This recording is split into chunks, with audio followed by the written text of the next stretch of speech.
मुझे कहा गया है कि मैं कुंडलिनी और नाद ब्रह्म पर अपने विचार स्पष्ट करूं और कुंडलिनी पर अभी तक जो कुछ विचार हुआ है, जो कुछ धारणाएं बनी हैं, जो कुछ आत्ममंथन बना है, वह तब तक पूर्णता प्राप्त नहीं कर पाता जब तक कि खुद अनुभव शुद्ध व्यक्त नहीं हो पाता।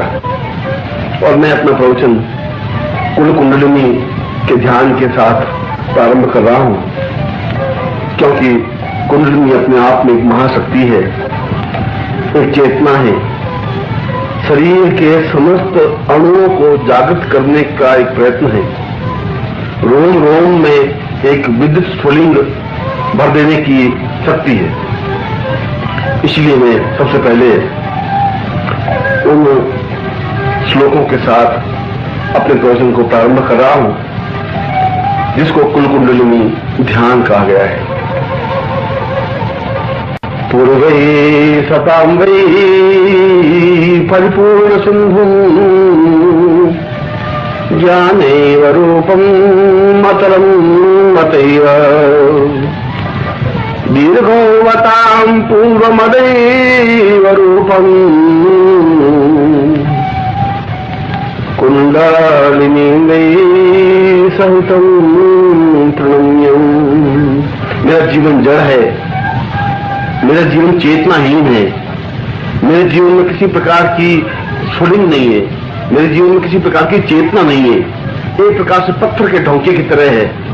और मैं हे कुंडलिनी तुम्हें अपने शरीर में समाहित करना चाहता हूं, अपने शरीर में प्रवेश देना चाहता हूं, अपने सारे अणुओं में तुम्हें आत्मसात करना चाहता हूं, जिससे कि मैं जीवंत हो सकूं, जिससे कि मैं प्रतिष्ठित हो सकूं, जिससे कि मेरा रोम रोम जागृत हो सके, जिससे कि मैं आगे की ओर अग्रसर हो सकूं। प्रणमं परेशां वदनं सहेतं ज्ञानं वदेतं ध्यानं वदेतं तपो परेशां मदवै च रूपं कुंडलिनी वै प्रणवं नमामि। और कुंडलिनी मैंने तुम्हें शक्ति के रूप में ही देखा है, क्योंकि जब तक शरीर में शक्ति नहीं है, जब तक शरीर में चेतना नहीं है, जब तक शरीर में किसी प्रकार की क्षमता नहीं है, जब तक हम अंदर के संपूर्ण केंद्रों को जागृत करने की चेष्टा नहीं कर पाते, जब तक हमें वह रास्ता ज्ञात नहीं है, तब तक यह जीवन तो एक शमशानवत है, तब तक यह जीवन तो केवल सूखी हुई नदी है, तब तक जीवन ये सूखा हुआ पेड़ ठूंठ की तरह है। उस जीवन का आनंद, उस जीवन में मस्ती, उस जीवन में चेतना हो ही नहीं सकती।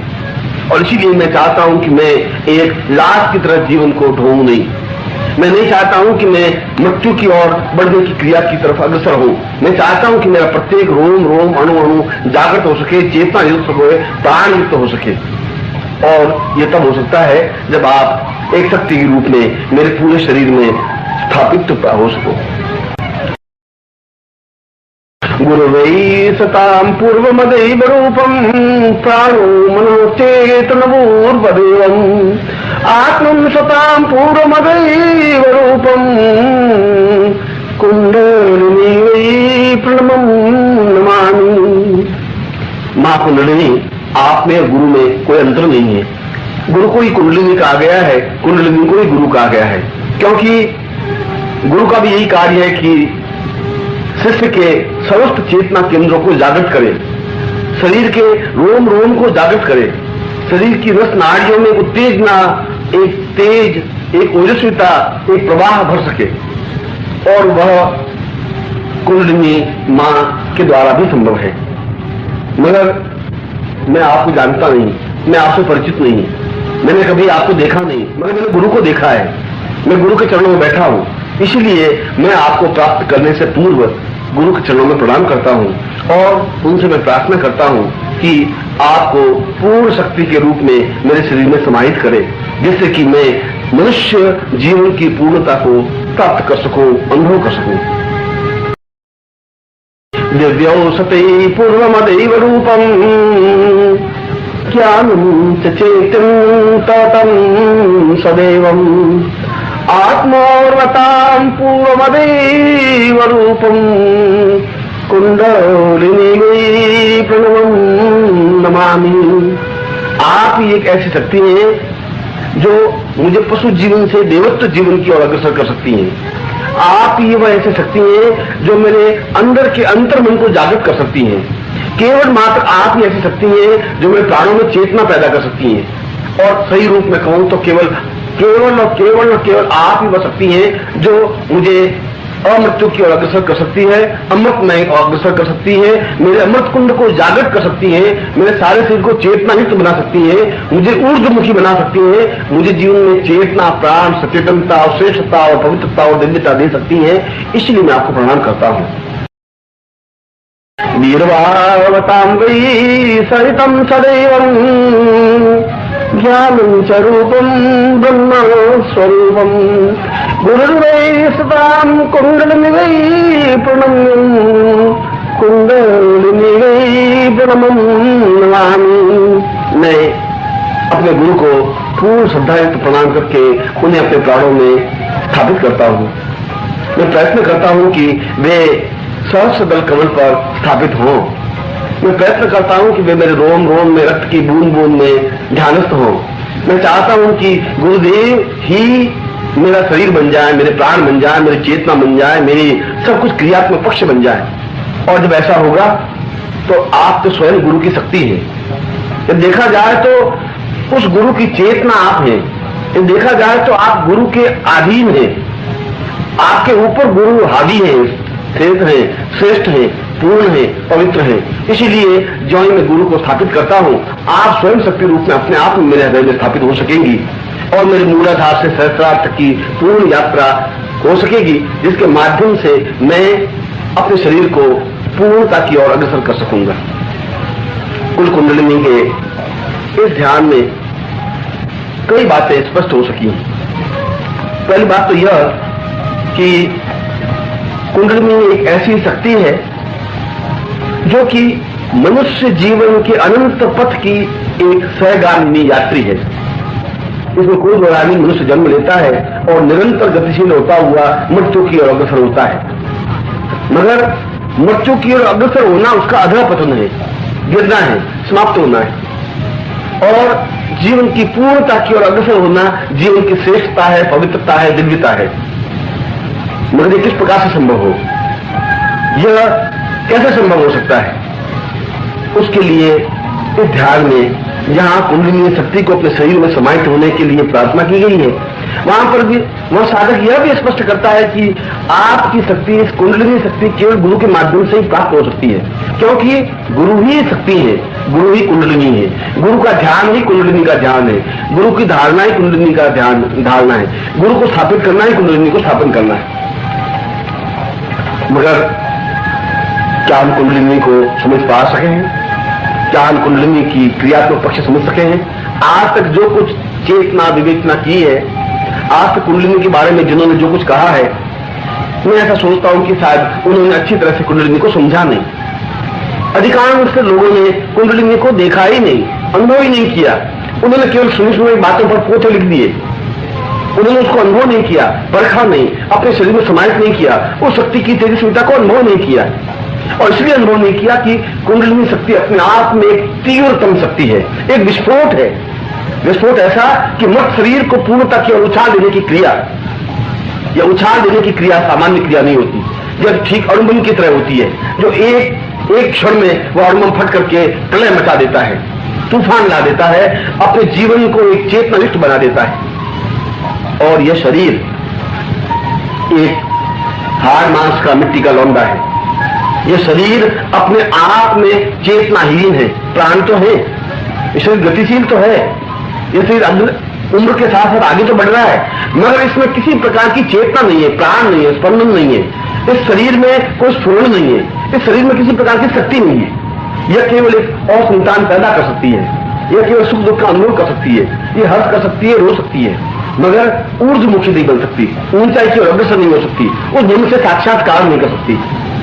और जब तक वह व्यक्ति उस ब्रह्म से साक्षात्कार नहीं कर लेता, तब तक जीवन का अर्थ ही कुछ नहीं है, जीवन का कुछ मूल्य ही नहीं है, जीवन का कुछ महत्व ही नहीं है।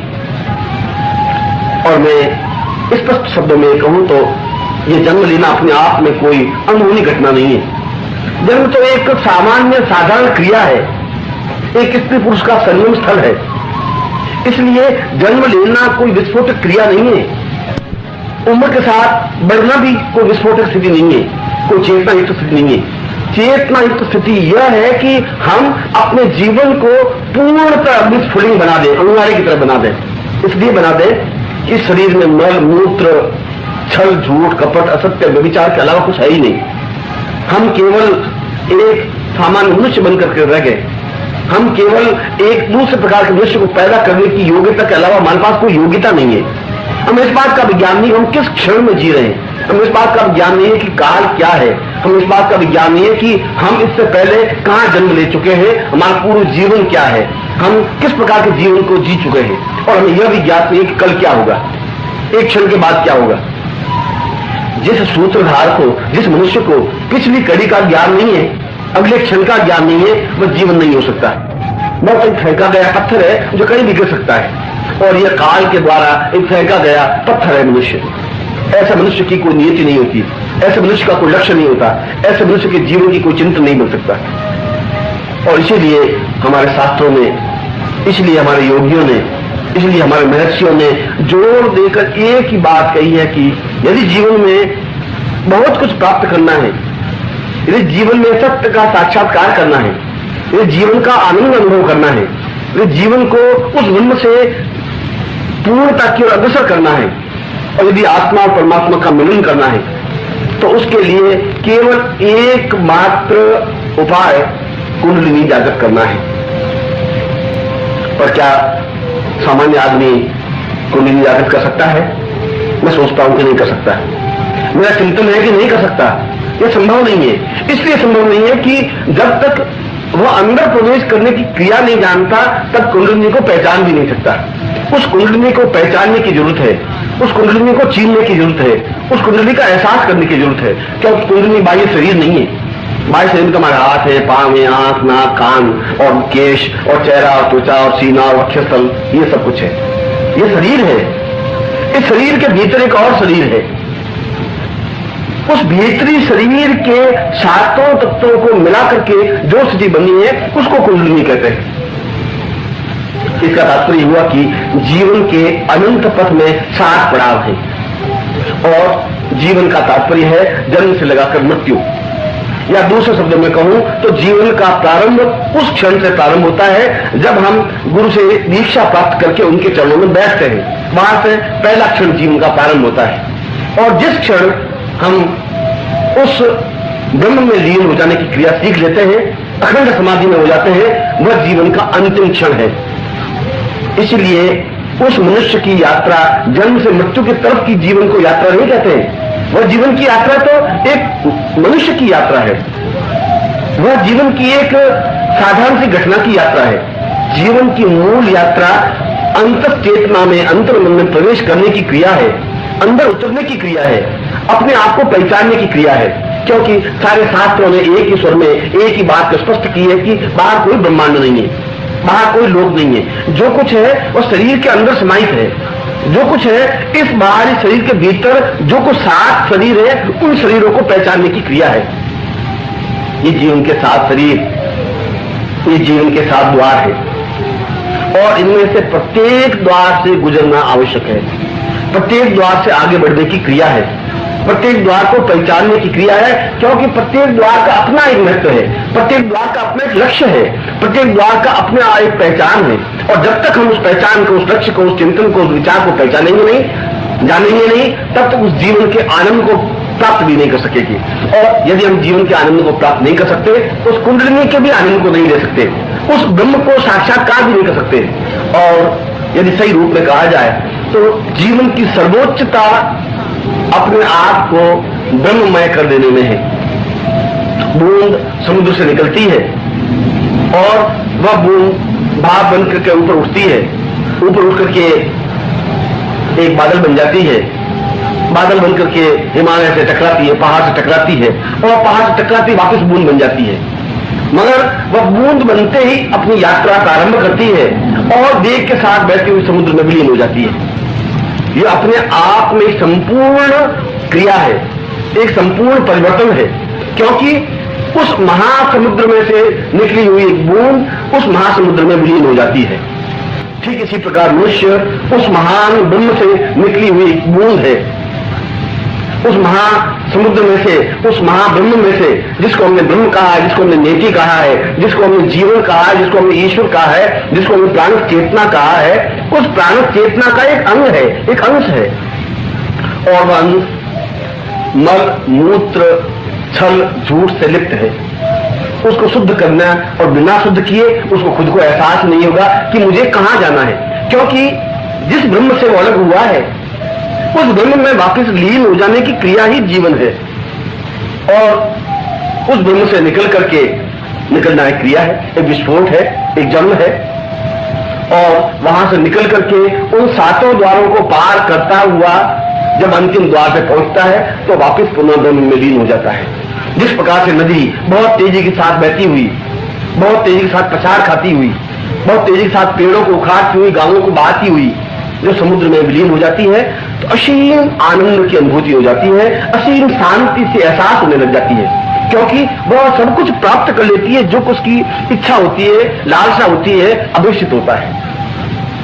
और मनुष्य भी इसीलिए परेशान और दुखी है, मनुष्य भी इसीलिए व्याकुल और व्यथित है, इसलिए कि ब्रह्म से निकला हुआ तो है, मगर उसको यह ज्ञान नहीं है कि मैं कहां से निकला हूं, उसको यह एहसास नहीं है कि मेरी जड़, मेरी चेतना कहां है, इसलिए आगे का रास्ता उसे स्पष्ट नहीं है, वो भटक रहा है, डामाडोल है। कभी वह पत्नी में सुख देखना चाहता है, कभी पिता में देखना चाहता है, कभी पुत्र में देखना चाहता है, कभी धन में सुख का अनुभूति करना चाहता है, कभी स्वास्थ्य में अनुभूति करना चाहता है, कभी भोग विलास में अनुभूति और सुख को देखने की परखने की कोशिश करता है, मगर ये सब तो छल है, ये सब तो व्यर्थ है, इसमें सुख मिल ही नहीं सकता, इसमें सुख है नहीं, इसमें आनंद नहीं है, इसमें तृप्ति नहीं है। और यह तृप्ति की यात्रा, यह आनंद की यात्रा कुंडली यात्रा कही जाती है, यह पूर्णता की यात्रा कुंडली की यात्रा कही जाती है, यह श्रेष्ठता की यात्रा कुंडली की यात्रा कही जाती है। इसलिए जिस स्त्री और पुरुष ने जन्म लिया है, जिस व्यक्ति ने एक प्राणिक चेतना प्राप्त की है, वह चाहे तो मलमूत्र से पैदा होकर के पुनः मलमूत्र में राख की ढेरी में समाप्त हो सकता है, वह एक रास्ता है, मगर उस रास्ते में केवल रुदन है, उस रास्ते में केवल दुख है, उस रास्ते में केवल विषाद है, उस रास्ते में केवल दैन्य है, उस रास्ते में केवल भय है, उस रास्ते में केवल पलायन है, उस रास्ते में आनंद नहीं है। और जहां आनंद नहीं है वहां ब्रह्म नहीं है, क्योंकि ब्रह्म और आनंद को एक कहा गया है, ब्रह्मानंदम परम सुखदम केवलम ज्ञान मूर्ति। अगर ज्ञान अनुभव करना है, अगर ज्ञान चेतना प्राप्त करनी है, यदि ज्ञान की पूर्णता प्राप्त करनी है, सही शब्दों में अगर मनुष्य बनना है, तो एक ही रास्ता है कि वह कुंडलिनी के उन सातों द्वारों से गुजरे,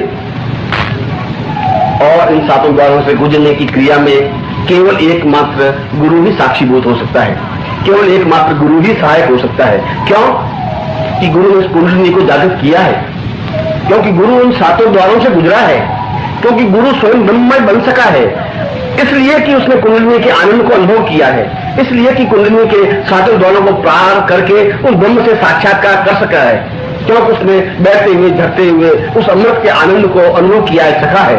इसलिए गुरु को ब्रह्ममय कहा गया है, इसलिए जीवन में गुरु को पूर्ण कहा गया है। शिष्य अपने आप एक बूंद है तो गुरु अपने आप में संपूर्ण समुद्र है, और इस बूंद से समुद्र तक की यात्रा को कुंडलिनी कहा गया है।